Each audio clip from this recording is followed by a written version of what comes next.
And welcome, ladies and gentlemen, to the first ever watch party for MyRacehorse.com. I am Nick Hines, a Sarge, reporting for duty here on it's a beautiful Friday. It feels like a Saturday, but in light of where the world has been over the course of all these past few months, I'd have to say that every day feels like the same day. But I want to welcome each and every one of you out there that are tuned in.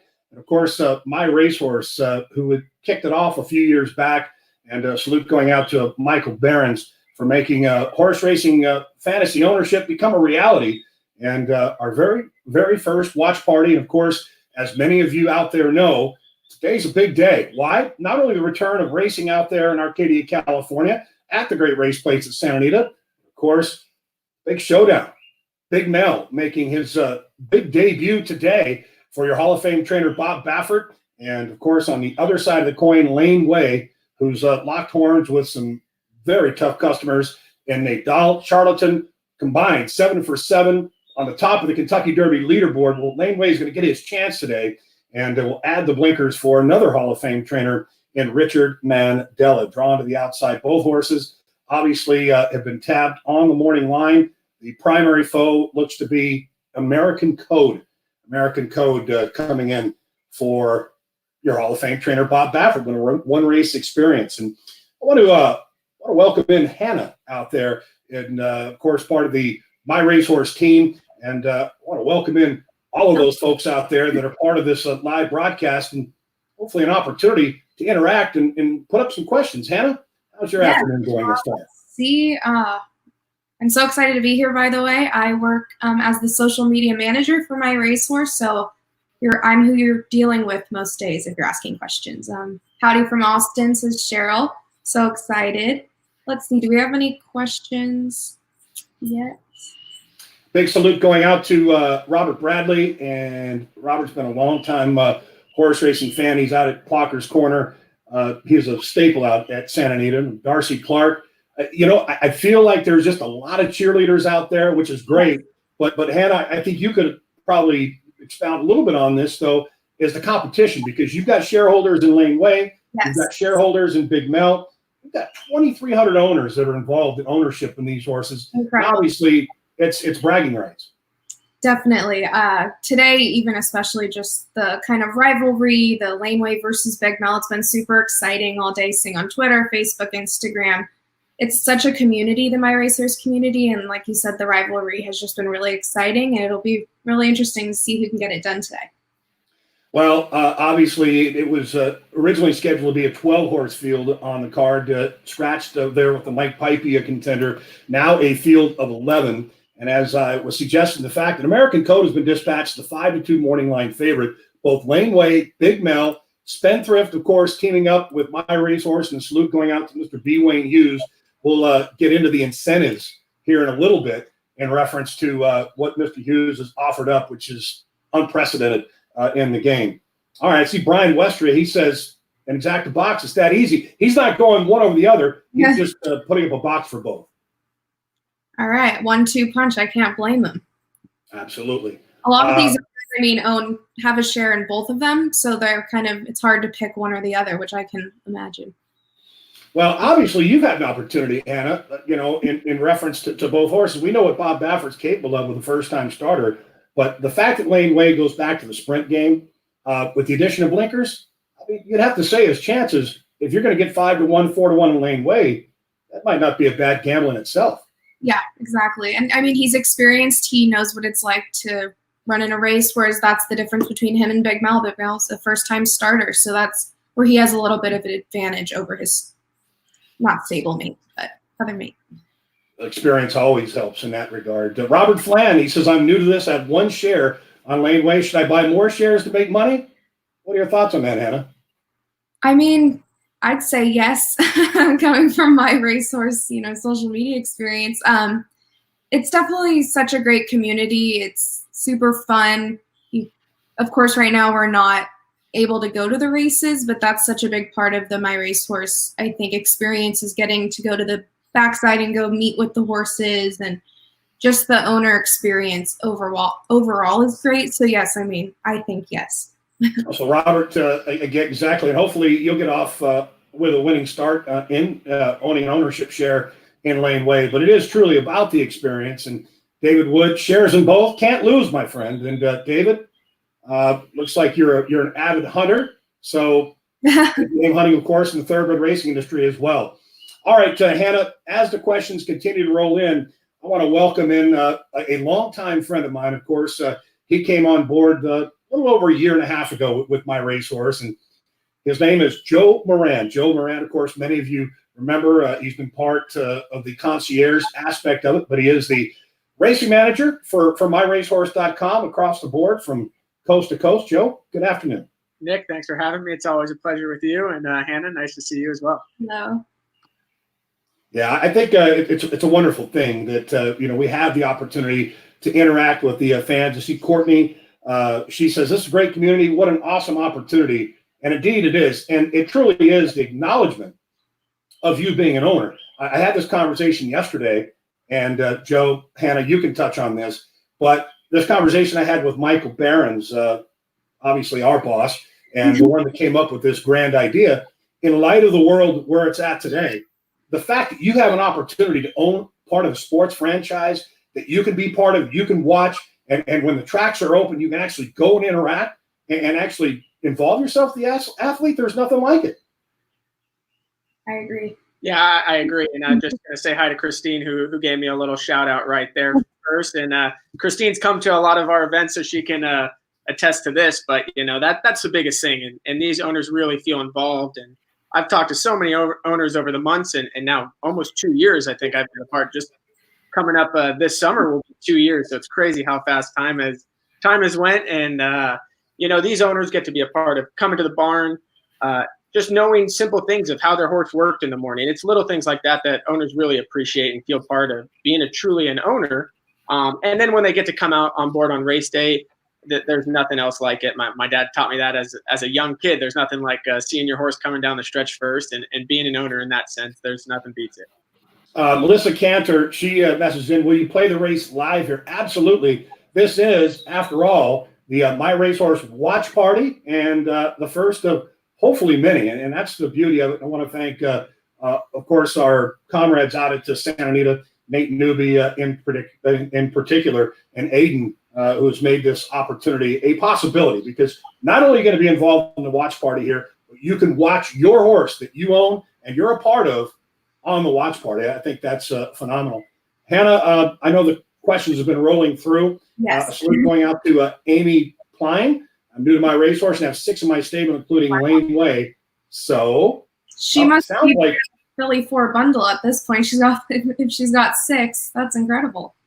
Yeah, no, that's the other point. We talk about micro shares, and the big question is, how do you choose? Well, the bottom line is the way these shares are set up. For example, we had, and Joe, you can talk a little bit about this, the Fab Four, the Philly foursome. Tell the folks about that and what makes that such a kind of a hedge your bet winning opportunity. Oh yeah, absolutely. I mean, from an investment standpoint, you look at the Philly Four. It's awesome. I mean, one, horses, it's a tough thing. Not all horses are going to work out. That's the reality of it. So when you get this Philly Four package, you're getting 4 horses that are 4 top end pedigree horses, and not only are they have the potential to be successful race horses, but they also have the success to have the residual value and be a broodmare. And that's racing or non-racing if they have a successful career racing. So it's a great way to kind of hedge your bet, and it gives you 4 for almost the price of 1. Frank Legissi, been tracking Big Mel since birth. Great to be an owner. I see you fixed his gallop, which is incredible. I'm not sure what you fixed his gallop means, but Joe, perhaps, I've seen those horses grow since last summer, since it kind of came into a conversation when the opportunity came up with Spendthrift. But being by Quality Road, who, of course, has had, 11 Grade 1 winners from 6 crops of racing age. He stands for $200,000. We've got an $800,000 yearling here. When our friend mentions we fixed his gallop, was this kind of a learning phase that he was going through? Well, I mean, I saw him for the first time back. I believe you were with me. We were at the OBS April sale last year. We saw him at King's Equine. And then we saw him again at Del Mar over the summer last year. And everything we saw, I mean, he's always caught our eye from the time I saw him. Yeah, no, we're going to lose Joe there. Hannah, going back to be sure to keep an eye on the ticker on the bottom. We'll get Joe out and bring him back in. And did I see Christine said she's part of 19 horses? Yes, I was going to bring that up. That's incredible. Let's see. It's right here.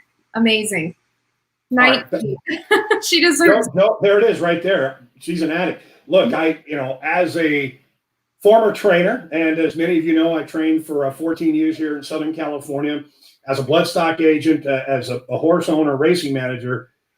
You're right. These horses become quite collectible. And the difference of being involved with my racehorse, as opposed to, say, for example, owning them on your own, is that the fixed costs of these horses are built into each acquisition. So you're not having to pay out the bills each month. And Joe, would you say what's one of the finer perks of my racehorse is not having to deal with the headache of getting a bill for a horse every month? Oh, yeah, absolutely. The upkeep of horses is not cheap.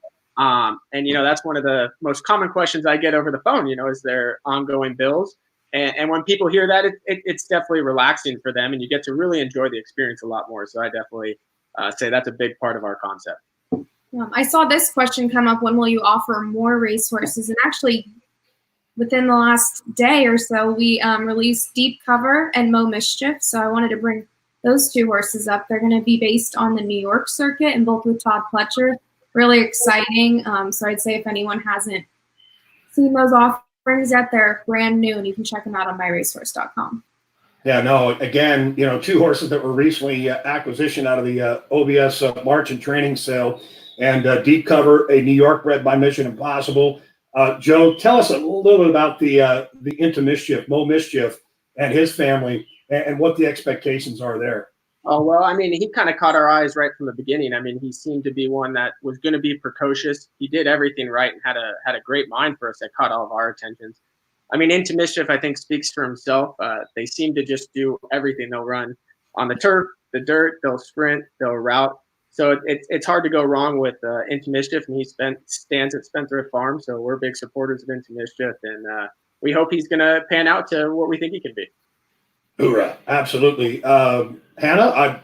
I'm seeing more and more numbers at the bottom of the screen in reference that's where my eyes keep darting to the comments, because it's overwhelming how amazing it is. But now 17 racehorses in our stable. That's so great.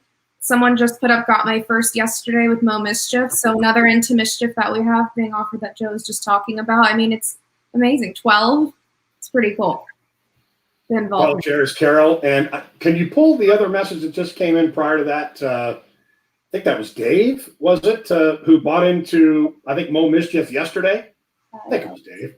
But, yeah, it's and it's interesting because I actually will get calls and I'll get direct messages on Twitter. And if there it is, Dave Walker, got his first yesterday. So I'm assuming this is his first of my racehorse, and maybe not necessarily his first of ever owning. But that's the other part, though. Hannah, obviously you have a long line of family in the racing game with your father, and through not only management but ownership. And Joe, and if somebody were to say, for example, go to one of your friends that knows nothing about racing and would ask the question, hey, how about you buy into a racehorse? What's the answer they're going to give you? Hannah, you can go first. Well, and not to sound too sales pitchy, but I would say, of course, if, and a lot of my friends too, outside of the racing world, don't know much about it, right? You don't know much if you're not from it. And so I would say MyRacehorse is great just because it's that one-time fee, super involved. You have the app, which has been really great. And it's just a really easy way to get involved without all these extra fees. And it's an easy way to understand and learn about the sport too. Joe? Yeah, to add on to that, I agree with everything Hannah said. And then I think one of the biggest things for a lot of my friends is taking them to the track one and taking them to the backside. And I think this is shown in our concept too, to get more shareholders and owners into our platform. And a great example of that was at Del Mar last summer. We did the breakfast in the morning on the weekends with Michelle, you hosted. And, we would allow people, if they were interested, to come back on a barn tour after. And once they got to see the horse, see all the love and the great care that these horses get, that truly, I think, hooks a lot of people. And they just never even think about it until they get that actual chance. Well, that's the other point that I want to touch on. And I also want to say hello to Astrid Joe. I love this because here's a horse person in another part and aspect of the horse world. who was involved in the show ring. Now she's in the thoroughbred ring. So, Astrid, I have a sneaky suspicion based on your face look there that you're certainly on the right track. Hopefully you have your eye on the prize. But in regards to My Racehorse, not only what we've been able to do, say, for example, and what My Racehorse has done for horses on the racetrack, looking after their care, interacting with the trainers, even grooms, exercise riders, jockeys alike, but even thoroughbred aftercare. And Joe, you might be able to talk a little bit more about that in regards to, because people always talk about what happens when these horses are done racing. Yep. Let's give Nihilist as an example. Can you give us some insight on that? Yeah. So Nihilist was a horse for us, and he was a hard-trying horse. He always gave it to you all, and he was really a fan favorite. He was a little bit of a boy, and he showed his boyness, so he was popular on our events. But, his career obviously just kind of came to an end by our decision for looking out for the best interest of the horse. He kind of always went over some feet issues and had chronic feet issues. So we thought the best thing was finding him a new home, and he is living the life in the Coachella Valley. I believe the Twitter handle to track what he's doing is Glorious Alliance, and he's getting the best treatment. He's loving life. He's learning his second career, how to jump and just how to be ridden, and it's really awesome to see. My Racehorse also, every share that's purchased, we look to the TAA, and the donation is made to them. We've also, most recently, due to the COVID-19 situation, we've tried to make such an impact for these backside workers where this industry is just not made without them. These are the people doing it every single day, the men and women waking up at 3 o'clock to start cleaning the legs off the horses, and without them, we wouldn't all be here to cheer on these horses running today. Yeah, and I just saw it, Joe. Thank you for that, and that's really what it's all about, because we are about the fan experience, and obviously trying to get these horses on the winning path with the right trainers and the right chemistry. Because obviously, My Racehorse wouldn't exist without you all. And I also like to give a little prop to the Triple Clown show. Yep. I happen to have been on that a few weeks back, and they've got a great show. Can we turn the comments back just a little bit? I think it was Emily said that when she turned 18, she could finally buy into a racehorse. Did I see that right, Hannah? I believe so, yeah. Wow, that's incredible. Happy birthday. Happy birthday. That is awesome. Yeah, no doubt. When it comes down to it, again, having that. I remember, granted, I was always a little taller and looked a little older when I was young, so actually being able to bet at the racetrack, which, betting on a race is one thing. But when you're actually involved in the fact that you're actually part of a racehorse and you're in the ownership and you're part of that franchise, that's tremendous. All right, quick question here. Also want to mention that they're a little bit behind, or are they in post time? I just want to give a quick update. So we're just 2 minutes away from race 8. So that means we're probably, Joe, about 27 minutes away from post time for the Big Mel Lane Way Showdown? I would say that's just about right. Okay, so there's that. Can you answer TAA? What is that, Joe? Sure. So the TAA is the Thoroughbred Aftercare Alliance, and they really work to rehome a lot of these thoroughbreds and get them onto their second career, whether it is jumping, being a trail horse, or just being maybe a pony, or just being a horse, whether it's being in a field. So they're an organization that works with many other organizations as well, placing these horses, and they do a tremendous job. So we're big supporters of them, and without them, again, they really make these horses live the true life after racing. Yeah, it is amazing because, and Hannah could attest to this as well. So many of these racehorses, whether they were great racehorses, average racehorses, or not so racehorses, they go on to live some amazing lives as, say, hunter jumper, dressage, and show horses. And many of them make very nice riding horses. Not all of them. Of course, the thoroughbred can be temperamental, being a descendant of the Arabian times 3. So you can kind of do the math on 2, actually. But it's a tremendous fact that My Racehorse is given kind of an end game to the opportunity. All right, Rick Coppola. Yeah, Rick looks like Hollywood Henderson there. Bought his first shares in Lane Way. Absolutely. Look forward to the opportunities. And I hope that the buck doesn't stop here. Again, I think the idea, what percentages are. And obviously, if you played any sport, Joe, you're a baseball guy. Hannah, I'm sure you follow many a sport. If you're batting 300 in baseball, right? What does that mean, Joe, when you're batting 300 in baseball? You're a Hall of Famer. You're a Hall of Famer. So, in other words, that means you are hitting, what, 3 out of 10, and you're missing 7 out of 10? Yep. And you're in the Hall of Fame? Yes, sir. Hannah, you win 20% as a horse owner. Are you going to be in the Hall of Fame? Pretty close, right? Yes. Yeah, And fantastic. I want to remind everyone, too, to send in your questions. We'd love to answer them live on here. So if you want to comment them, however you're watching, we would love to answer some of those. But I do see drink of choice for post time. Oh, yeah. For a friend. Sarge, Well, what would your drink be? For me personally, because of my nerves, I need a little bit of a calming effect. I might take like maybe a straight shot of scotch just to kind of temper the nerves a bit. Try not to have like a Jack and Coke because of the caffeine. So just a little bit of scotch just to kind of bring me down a little bit. Joe, I know you're of the legal drinking limit. What's your drink choice? I mean, I kind of like the excitement a race brings, so I don't mind getting a little energy from the drink as well. So if I was picking anything, I'd pick Bland's. We got the little horse logo on it, so I'm a fan of that just because of that. Nice. But maybe a Bland's on the rocks would be my choice. Hannah, your drink of choice? I'd have to say on a race day, there's nothing like a Santa Anita Bloody Mary. That's always kind of my go-to on a race day. That's perfect. I love that.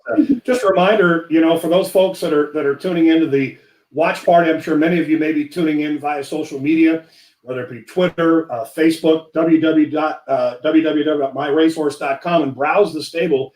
So basically, you can go in there and choose what horse you may like the pedigree, you might like the color, you might like the eye, you might be a fan of the trainer. And we've got Hall of Fame trainers, as we know today, with Richard Mandela, with Lane Way, and Hall of Fame trainer Bob Baffert. All right, well, let's get into the nuts and bolts of it. And, of course, we've been talking about Big Mel, who is making his debut at 3 years of age, which generally, when you think horses, when making their debut with talent, you more than likely would see them race as a two-year-old. But this was more of a patient approach. I think a lot of it had to do with the Spendthrift Association and B. Wayne Hughes understanding the game, owning numerous Eclipse Award winners of Christmas past and of late, of course, with Beholder. But Big Mel has been patiently handled. Now, Big Mel coming in, debuting this afternoon for Bob Baffert with your Spendthrift and MyRacehorse partnership. All right, we're going to chime up the workout here. This was his most recent work. And, Joe, I also want you to touch on this a little bit. But Big Mel working in a tandem here. Tell us your thoughts on this workout and who he was working with. Yeah, so he was working with American Code, who's also in this race, and his stablemate, and Big Mel's on the outside here. And, I thought this was a really strong work. You could tell he still had a little bit of greenness in the work, but he responded to every cue he got from the rider. And you could tell once they hit the wire, he just kept going on right with his workmates. So I thought it was a very positive work. And when we talked to Bob, this was the real decision maker work.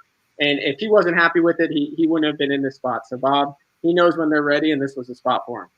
Well, the other point being, this was his first 6 furlong drill. He hadn't worked 6 furlongs, and the final time you can see these horses are going to be deadlocked on the wire. But one thing I did acknowledge here, for the folks out there that are tuning in for the first time, you're watching this workout, American Code, he had one race experience. So having experience is obviously an edge, because once you go back into the AM activity, and a workout is essentially what driver's ed may be when you're in high school trying to get your driver's license. And you have to kind of learn the ropes. And I think Big Mel, based on this workout, it gave Bob Baffert the indication that he was ready to go, because prior to that, and we'll show that gate work as well, he had 2 gate workouts back to back. But when you see, for example, Big Mel in that work, and to me and Joe, you had an opportunity to get, some feedback from the trainer, Bob Baffert, who, by the way, is 35% over the past 5 years with older first-time starters, which that's been the on-par first-out percentage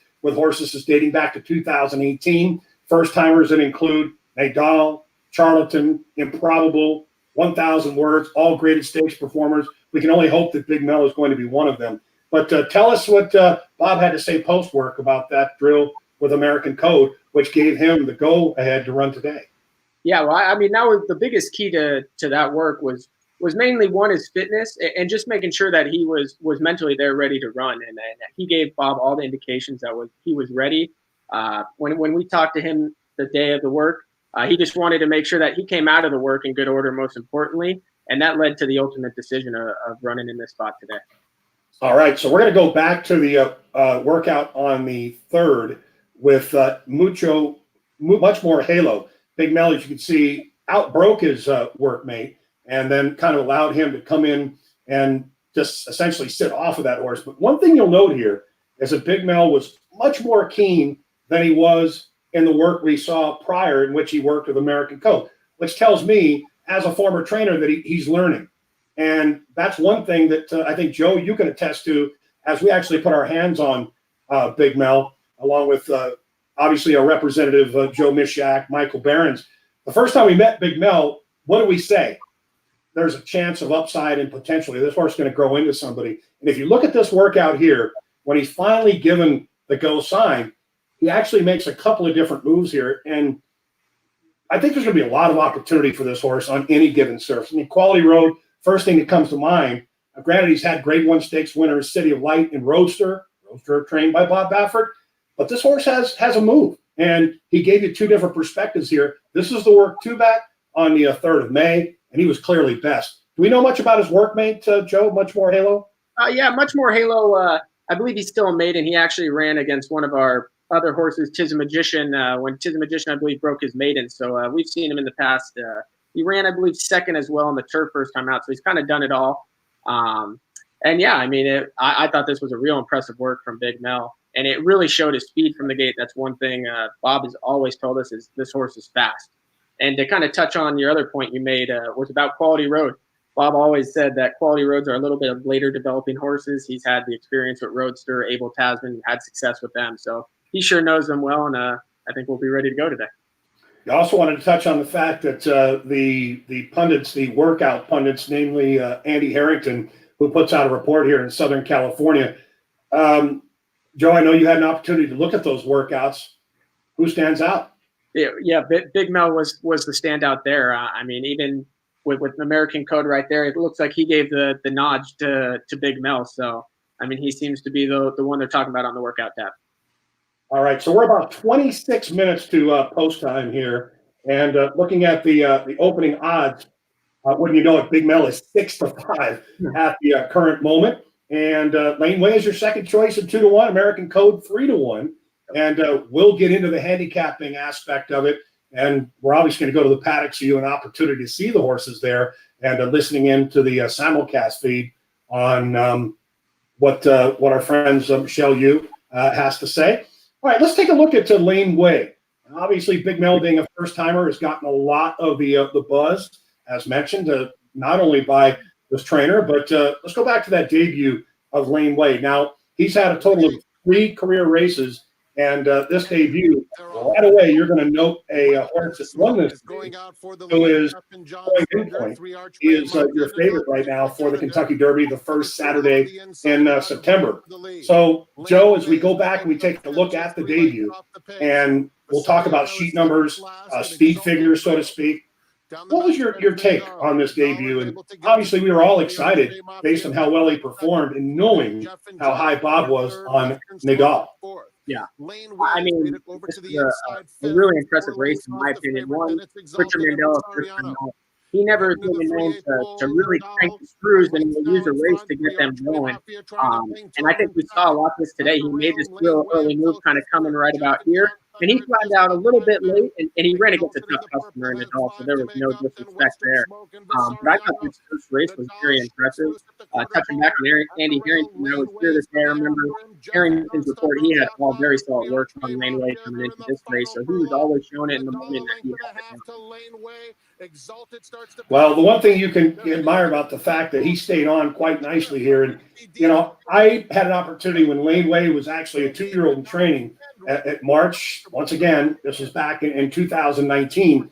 And the one thing I remember about him was his size and his overall scope. And he certainly gives off the impression that he's an alpha male. But unfortunately, he kind of hooked the mega alpha who served up an ace. And, you know, knowing that the different training patterns of, say, Richard Mandela, Bob Baffert, they're both Hall of Fame trainers. And as we've come to find in this game and in life, there's more ways than one, of course, to skin a cat. So in this case, Mandela, I would say he's about average, maybe slightly better with a first-time starter. Baffin, of course, is outstanding. So knowing that Lane Way ran so well first time, when we came back in that second start, Joe, remind our friends out there what went wrong in career start number 2. Uh-oh. It looks all right. I do see we have a question though if we want to really let's go back to the question and just to kind of touch on Lane Way real quick. He actually stepped on a shoe in career start number 2, which hindered him quite a bit. And then obviously we saw what Charlatton's gone on to do. Yes. But tell us about the questions, Hannah. I saw one. This would be great for you, Sarge. Is brief explanation. Oh, that wasn't the one. This one. Brief explanation of handicapping. Who better to ask than you? Boy, thank you. That's a deep one. Handicapping is just basically, let's put it this way. Let's say you had a classroom with 15 children and you have a report card. Handicapping is basically trying to determine, and say, for example, today being a maiden race means that none of the horses running in a race have ever won before. A maiden special weight is classified as the highest level of a maiden race, which is the case today. So in regards to the handicapping, explanation of handicapping, well, that's a very broad question. But the idea, Joanna, is trying to figure out who's going to win the race, who's going to be the best horse. And, the difference of being a cerebral handicapper and playing with your heart. I tend to play with my heart a lot in my intuitive self, as should you. If you're not one of those that can pick up a daily racing form and read lines, then you go off of your vibe. Unfortunately, as a horse owner, chances are probably 100% of the time you're going to bet your own horse because you believe in your own horse. Yes. Great. We got merchandise. I noticed some swag on our friends out there, and I know we had talked to Molly earlier of Grand Slam Social, but Hannah, I just saw these Big Mel shirts. First time I've seen them today. Those are phenomenal. They're awesome. They just were announced today, and there's now merchandise for actually a lot of the new horses too. Deep Cover, Mo Mischief. You can get stuff for Big Mel, Solar Strike. So it's really exciting, Lane Way. So owner, anyone who wants one was able to go on today and start ordering. And it's really exciting. It's a new look for my racehorse. Now it's rather affordable too. I mean, $25. I know buying a quality T-shirt these days could cost in excess of $30. Yeah. But, I love that. I think the colors are beautiful. I like the dark color better. It kind of makes me look a little more svelte. But yeah, no, definitely get on. And I can tell you that, if Big Mel, Lane Way, obviously they step up in a big way. That's the hard thing. I think from the psyche of a horse, like we go back and we can touch on the fact that Pamela, be sure you get in there and order. Yes. I'm sure that they're probably going to have some giveaways along the way. And in light of the mandate that we have here in the county of Los Angeles, we're required to wear a mask. So I would expect to see some MyRacehorse masks in my mailbox here in the coming week. But Stacy, thank you for that. Wanted to quickly touch on the fact that Lane Way was adding blinkers today. Joe, I know you speak to the Mandelas quite frequently, being the racing manager. What were the thoughts on that? Yeah, I mean, so he had that 59 and change breeze 2 back, and it's kind of an idea that they've played around with just to keep the focus up a little bit more. And they added the blinkers in the last work, and granted the time was slower. Janine Painter, who is his normal exercise rider in most of his work, said he was just tugging along the whole way and feeling good. It was more of a maintenance work to keep him happy, so they were pleased with that work. And I think we'll see him maybe show a little more speed out of the gate today and allow him to get over into good position. All right, so we're about 20 minutes prior to post time here, and Big Mel is still your favorite, 7-5. There's approximately 76,000 in the win pool, 26,000 wagered to win on Big Mel. So he's obviously my racehorse co-owned. We've seen a lot of the my racehorse horses that tend to get bet. Lane Way is your second choice at 5-2, and American Code, who comes in with the experience, is 3-1. Laura Engel says, what race is Lane Way in? What's coming up, Laura? We are looking at race number 9, race 9. All right. That's good to see the Twin Spires is on board. Randy 6. Yeah, no, definitely. You know what's amazing? When you think about the fact that we've got 2,300 shares essentially involved in these horses today. So you kind of put that all into perspective, the amount of fans that are out there. It's pretty amazing. And, at any level. I mean, you could be a shareholder that owns just a small share, or obviously, Joe, I'm sure that you've met several of the partners. Talk about some capital investment as well. Yeah, well, deepen your question for me a little bit. I kind of went in and out there a little bit. Well, obviously, from a say, for example, you could buy a micro share. Yeah. Let's say you wanted to buy more than a micro share. What would it take, and what is that considered as? Yeah, well, we used to have a premium share, which was a 5% share. We've changed that. We're moving into a premium program, which hasn't been released yet, but we're working on finalizing the final terms there.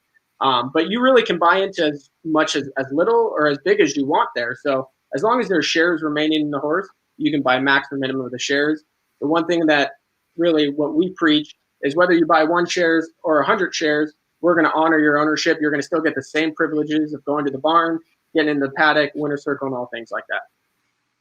Yeah, and hopefully in anticipation in the coming months, we'll have that, whereas you can indeed go to the backside, interact with the horses, and be at the racetrack. And I mean, if we're fortunate enough to get either Lane Way or Big Mel, or in a perfect world of craziness that we live in, if they ended up in a dead heat, they wouldn't actually go to the winner circle. They don't have a photographer there. The horse actually walked by the winner circle because of the protocols that had to have been met. And it's been, again, I can't say enough for the management out at Santa Anita from tip to tail. Of course, the driving force, the horsemen, obviously needing to get racing back. It's been 7 weeks since we had races at Santa Anita. It seems like so long ago that we actually had horses there. So, Joe spoke of Mr. B. Wayne Hughes, who has done so much for us as horsemen and owners and all of us in the game, of course, of public storage fame.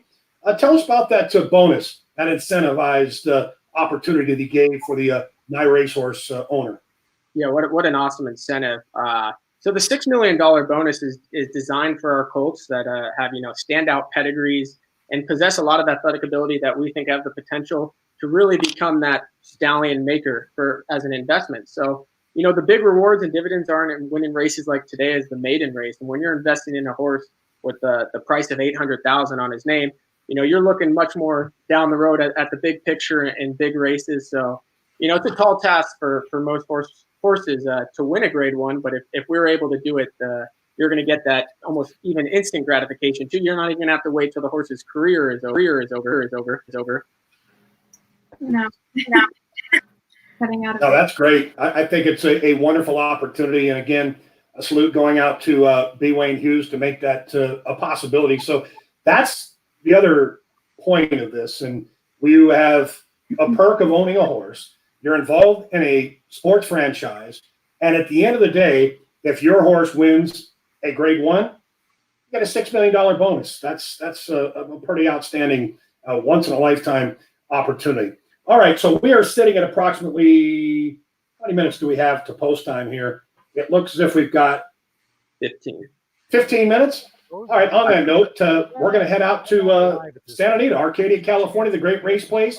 Big Mel currently your 8-5 favorite. We'll continue here on My Racehorse Watch Party on a Friday afternoon. This is the last race of Santa Anita, the last race at Golden Gate. It is a 5 daily double, and so far, this thing is paid pretty well. And it's also got a low takeout, Pete. And you recall there was one lucky patron who will remain nameless in Eddie Logan, who cashed for over $5,000 when the $5 daily double a few weeks ago when we were racing in March, paid in excess of $250 for a $5 ticket. So you can make money. The minimum denomination is $5. But if you like a couple horses in the last race here and the last race at Golden Gate, as they like to say, fire away. Starting things off here at Santa Anita again for the nightcap, 5.5 furlongs, maiden special weight group going 3-year-olds and upward. We're looking similar, but you went a lot bigger than I did. We do share the 4-horse Big Mel. I got Big Mel on top for Bob Baffert. He's also on my ticket as well. And as we talked during the Pick 6 preview segment, Pete, MyRacehorse.com owns 2 runners in here, Big Mel and also Lane Way. You can see they're the 2 runners taking action right now. Big Mel 8-5 favorite, number 11 Lane Way 5-2 on the board. Lane Way has some experience and certainly ran against some talented 3-year-olds during his 3-race career. And Big Mel, first-time starter, son of Quality Road, 2 bullet workouts. The second one back from the gate, the last one 112-4, handily best of 19 that particular day. They're probably the 2 runners to beat, but I'm also using American Code, a second-time starter from the Bob Baffert barn. And number 9, Valuation, who I think is a bit of a sneaky price here. All 4 of them is who I'm using on the Golden Hour double ticket. By the way, while we're on, though, we would also like to give a shout-out to our friends over at MyRacehorse.com and their partner, Spendthrift Farm. They're having an internet watch party right now. Now, if you've ever not seen the group from MyRacehorse.com, it can be a couple of hundred people. I have a lot of friends who wanted to be owners, never had the money to try to do it. Now, for a nominal fee, you can get involved. And that's not to say you have to stay that way. I've spoken to the MyRacehorse.com folks, and they've indicated there have been certain people who have gone on to have their own thing going on, being able to get their own horses. But this is a way of jumping in, having some fun for a bit of an investment, and find out if this is what you want to do. And right now, a lot of people say yes. You hit the nail on the head, Pete. They're having fun, right? And it's fractional ownership. We've seen this with a lot of syndicates.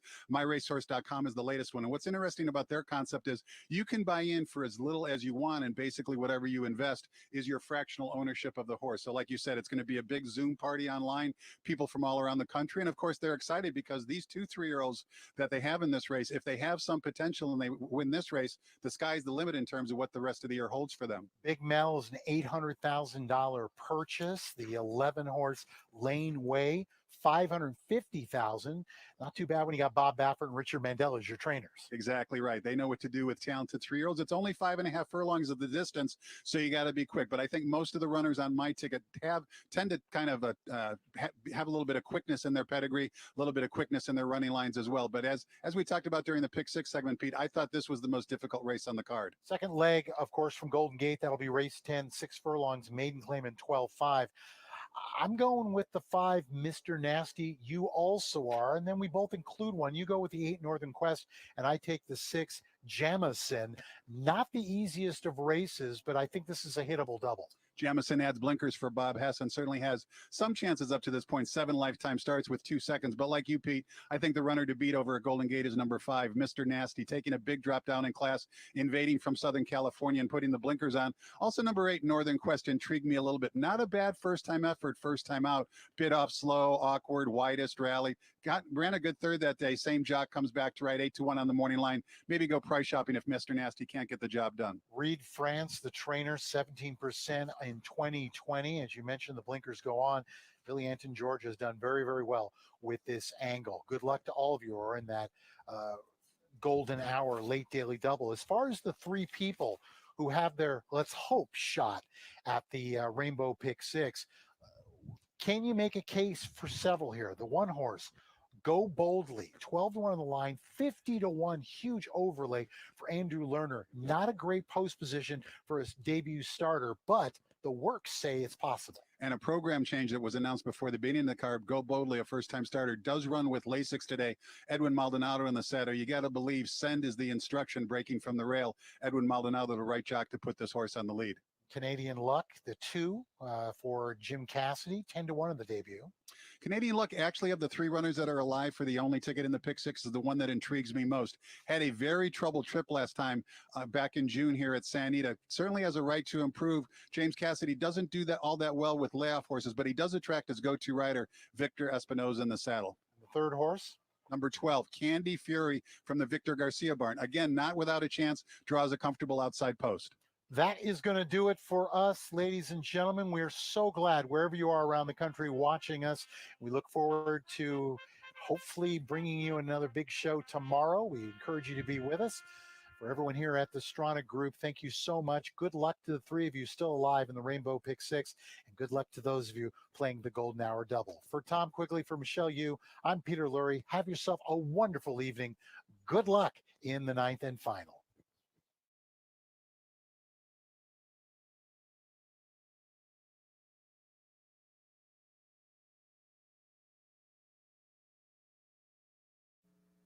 Jay Cohen calls him onto the track for today's 9th. Number 1, Go Boldly, regularly races with Lasix. Scratch 8.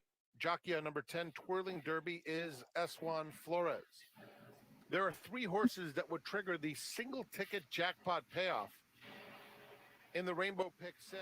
1, Go Boldly, 2, Canadian Luck, and 12, Candy Fury. All right, so we are back here on the My Racehorse watch party. And as you heard there from Peter Lurie, Tom Quigley, sounds as if, there's some confidence in our corner. Indeed, we appreciate the shout-outs of all of us here at My Racehorse. To Darcy Clark, yes, indeed, we did just hear the trumpet. And, Joe, we'll have an opportunity to talk about these horses in the post-breed. But, Hannah, have you seen any questions that came across that need addressed? More just excitement, which I can't blame them. I'm getting anxious, excited right now. A lot of dead heats. I don't see any more questions for the moment. So if anyone has a question, please write in. We would love to answer them. Yeah, I see Darren Scott. He said Simon Bray of TVG, a longtime friend, proud to call him that. He's got Lane Way on top with the addition of blinkers.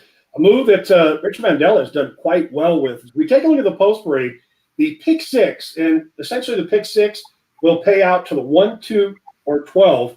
And for the novices out there, a pick 6 is essentially where you pick the winner of each race in the 6 races in that sequence. It's not easy to do, but if you have the 1, 2, or 12, you're going to take down the jackpot. If My Racehorse were to win, there would indeed be a carry over. So as we get into the post parade here, I want to talk a little bit more about Big Mel, Joe, and being by Quality Road. Quality Road certainly capable, 13% with first-time starters, but also noting that on the female family, this horse is bred on the same cross as Bracco, who was a former Eclipse Award-winning champion of his own right. And, of course, Quality Road Hennessy bringing Nick, producing the likes of Hootenanny and a grade 3 winning sprinter and great stuff. We mentioned Bob Baffert with first-time starters. How does Big Mel look to you? I thought he looked great. I thought he looked relaxed, and he handled himself like he was a pro walking out there. You wouldn't have thought that was his first time walking through the post parade.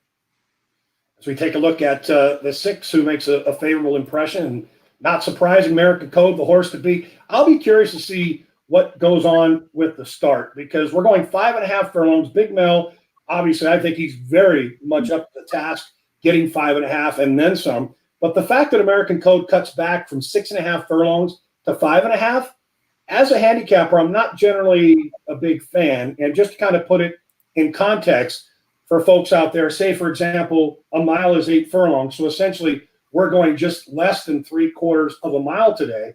And the fact that American Code is cutting back 1/8 of a mile, I think makes things a little more difficult for him. Wouldn't you say, Joe?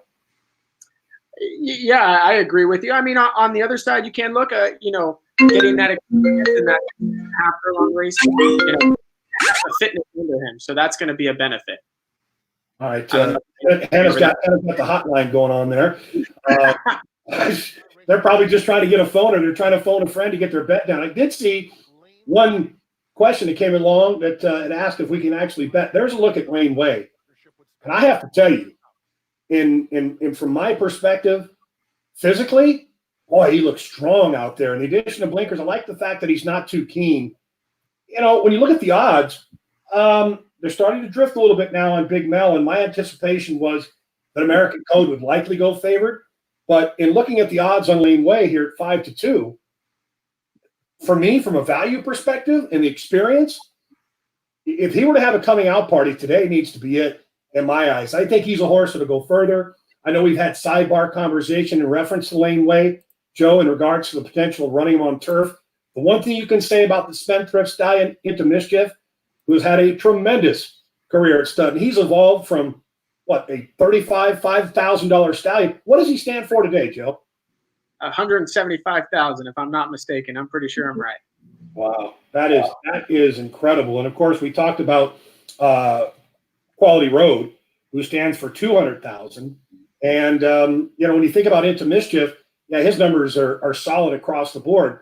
The one thing I will say about Lane Way, I think the key to content with him is being able to get into the race early. Would you anticipate Big Mel if things go well, to be on the lead? In my opinion, I do. I mean, from everything I've seen personally and from the feedback we've got, we know he's fast. And I think from that gate work that we watched earlier in this broadcast, he's going to break from that gate and he's going to be going early.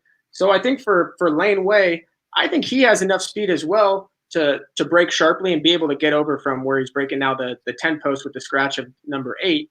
And he should be able to get over and get into good position from that 10 post. Once again, I want to say a big thank you to all of not only the co-owners, and you are out there in the world of horse racing who have tuned in this afternoon, over 2,300 shares in both horses who will be competing. And a little ironic that they ended up in the same race, and not necessarily ideal, because unfortunately, unless it's the perfect ending with the dead heat, someone has to get beat. But when it is all said and done, I think that you'd have to say that hopefully it'll be a rewarding experience for both. Big Mel getting some experience, Lane Way progressing, getting back on track. Joe, I know you've watched the races today. How has the track been playing overall? I think it's been pretty fair for the most part. We've seen horses win on the lead. We've also seen horses come from off the pace. So I don't think there's a tremendous bias today. Santa Anita generally will favor that speed, so it never hurts to be out closer to the pace. All right. I don't think we had an opportunity to take a look at the speed figures of, say, for example, the Ragozin number.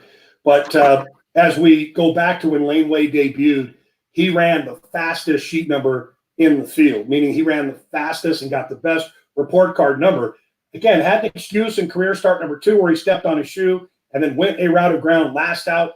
I feel like he got a little lost once he sat back at the start. I think Lane Way, the key to him being successful today is being engaged. So my hope is that Big Mel breaks sharp. I can't imagine, knowing that Bob Baffert trains both of them, I can't imagine that the American Code's going to go after Big Mel. American Code should be able to rate, but it is 5.5 furlongs, so it could be a running gun game. And getting a message in here, Bob Baffert chimed in and said American Code having a race under his belt gives him the edge. And experience obviously can go a long way. But for whatever that's worth, I think if Big Mel were drawn outside of American Code, it gives you a little bit more of an option. But the fact that you're dealing with inside speed, Big Mel has virtually one way to go. And I saw a question there that someone asked, is Big Mel still available? He isn't. He sold out almost right away, which is exciting, but also kind of a bummer for everyone else. But yeah, he is sold out right now, but can't talk enough about Deep Cover and Mo Mischief also, who just became available, the 2 New York circuit horses I mentioned earlier. All right. Well, on that note, ladies and gentlemen, I present you the 9th race at Santa Anita on a Friday afternoon, debuting Big Mel and the experienced Lane Way. Going in a matchup here, trying to break their maiden, and the Golden Hour double starts now. A big appreciation. Hannah, a salute to you. Of course, Joe, hopefully we'll have some post-race thoughts and hopefully potentially after a victory. So let's get them. Big Mel, Lane Way, lining up here in the 9th at Santa Anita. Hoorah. Good luck, everyone.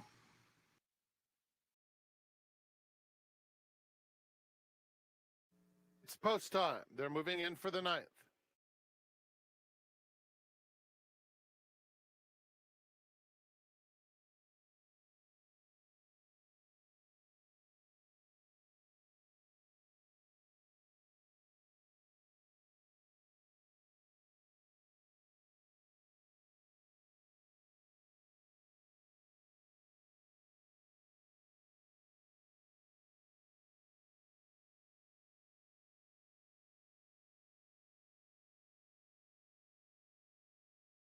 Last few runners left to load.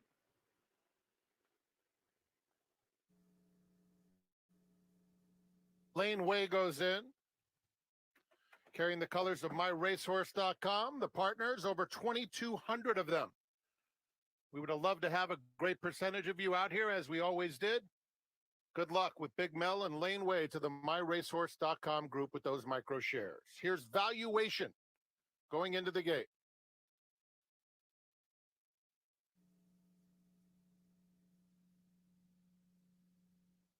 We're in the gate.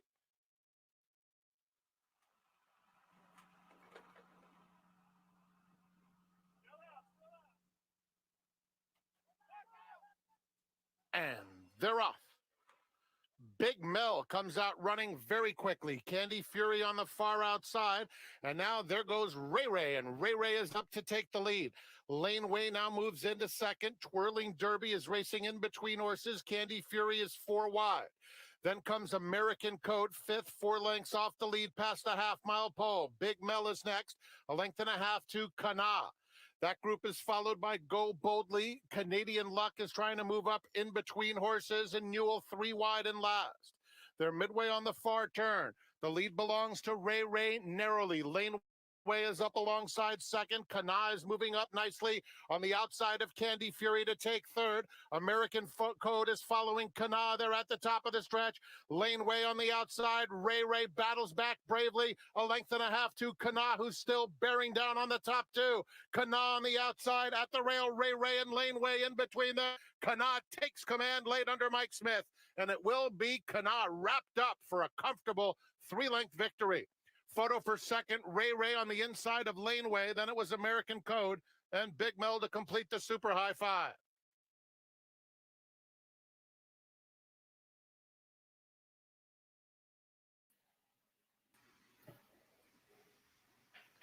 All right, I believe we are back, and not quite the race we expected. And you know, the interesting part of it was that Big Mel broke like a shot. And I think, Joe, you can attest to the fact that once Big Mel got in behind some dirt and he took some kickback, it looks as if he was just taking on some experience there. Yeah, absolutely. You could see that down the backside and even turning for home. You could definitely see that. But I will say, you know, when turning for home, when he got on the inside and kind of got a clear path, you kind of saw him kick back on, which was nice to see late there. Yeah, no, he actually, I thought he ran on quite nicely. And when you think, you know, Lane Way just kind of gives me the impression, and I know that the blinkers went on today, but I kind of get the impression that he definitely is more comfortable maybe going further. And you can see they're looking at the start multiple times here, but keep an eye on Big Mel in the four post there. You can see once he takes on some dirt, he actually takes himself back some, and then he's essentially going to pick up, you know, some foes late. But at the end, it was Kana. Ryan Hansen with the winner there. That horse came in with some experience. And Mike Smith timed it up beautifully. I thought turning for home, I don't think Lane Way couldn't have been in a better position. I think if you were to chalk it up and you were going to map it out, I think that Lane Way got the perfect trip. I just think, not sure that there'll be an excuse in the end, but of course we'll be looking for some feedback from Richard Mandela. Yeah, absolutely. And you can check your apps later tonight after we talk to both trainers. We'll have feedback on both Big Mel and Lane Way for you. But yeah, I thought it was, you know, Lane Way, the one thing about him is he tries every single time. I really thought he was sitting in a great position, and turning for home, I thought he was going to be the goods there. But I definitely agree with you that I think the extra distance may help him out a little bit. Yeah. You know, again, when you look at the final time, and I'd have to look across the board here, 103-1. I mean, they finished up the last 16th of a mile in 6 seconds flat. So, you know, when you think about Lane Way and you look at his movement, he certainly acts as if he's going to be better suited to the turn game. I don't really want to say this, but I think in retrospect, today was more like a reset. You know, when you go back and look at that route race on March 15th, he kind of sat back in the gate. He didn't run bad. He finished third that particular day. But today, he cuts back to 5.5. Where did American Code finish, by the way, Joe? He finished fourth. Right. But he was virtually a non-threat. So, you know, we often as handicappers, we talk about horses that are cutting back in distance. And I think when you think of Lane Way doing that today, like, for example, Kana, who won the race on March 20th, he was going 5.5 furlongs. Now, mind you, it was on grass. But for all intents and purposes, I think that to me, like my professor told me back in school, when things didn't go well in my midterm exam, you may have lost the battle, but you haven't lost the war. So the way I look at it is that I think the verdict's still out on Lane Way. I feel like there's a learning curve there. And with Big Mel, it was sheerly and purely an experience run, because when he took kickback, he was out the back. And I think he's going to be better for it. I mean, he broke in front, but and I think JC Diaz was just going to try to get him to relax in that position. But as soon as the dirt hit him, it was all about experience from that point on. No action taken. All right. So, yeah, Joy mentions here, how did this race compare fast? It was very fast. I think there were honest fractions from the get-go. The half-mile split may have been, a length or two off par, but from that point on, the race was on. And the final clocking here of 103-1, I think, will stand up. I think from a numbers perspective, and when we come back and have another watch party, and of course with my racehorse and all of the fantastic things that they put on, we'll have a chance to talk about numbers and how horses are coming back to key races. So on behalf of all of us here, I just want to remind you that if you ever wanted to be a racehorse owner, visit www.myracehorse.com and browse through the stable. Of course, the phones are open. If you ever have any questions, thoughts, and you'd like to be involved in horse ownership. So Hannah, Joe, you're fantastic. I know we're disappointed. Obviously, we felt that we had a very good chance of winning a race today with one or the other. But I think at the end of the day, they both come back happy and healthy. And we lived to fight another day. And I'm sure they'll appreciate their races today. I think Lane Way, 2 turns, potentially on grass, a possibility. Big Mel, I will be playing him with confidence the next time he runs. Absolutely. Of course, yeah, not the outcome, of course, we all wanted, but like you said, they came out safe and okay, and that's all you can ask for. But either way, I had a great time doing this. Thank you, everyone. No, thank you, Hannah. You were gracious hostess on the other end, and Joe, appreciate your insight. And to all of the fans out there, shareholders, we thank you. We thank you for your continued support, and of course, your confidence going forward. We look forward to seeing you next time. And that's a wrap for our My Racehorse watch party here on a Friday afternoon. Good night, everybody. Good night. Good night.